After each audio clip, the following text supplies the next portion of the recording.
This video will answer the question, what is awareness or consciousness? So science doesn't know the full scope of how consciousness works. They understand the physical brain and how the brain neurons work, but what they don't understand is how consciousness emerges from them. Now, science has tried to explain this phenomenon with logic and observable evidence for centuries, and they failed miserably every time they've tried, and they will continue to fail.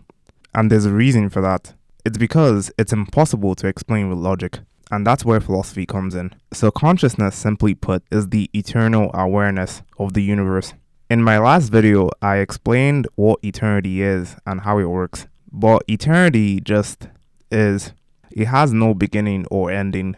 Now, consciousness is simply the eternal awareness divided and fragmented into different realities. The eternal consciousness is divided and put into different bodies. The eternal consciousness has its own free will. But once the consciousness is divided, let's say it's divided into two parts, both parts of the consciousness still has its own individual free will and choice. However, each individual consciousness will have less aspects of the overall whole consciousness as they both move to lower dimensions, because to be divided, the consciousness would have to move to a lower dimension.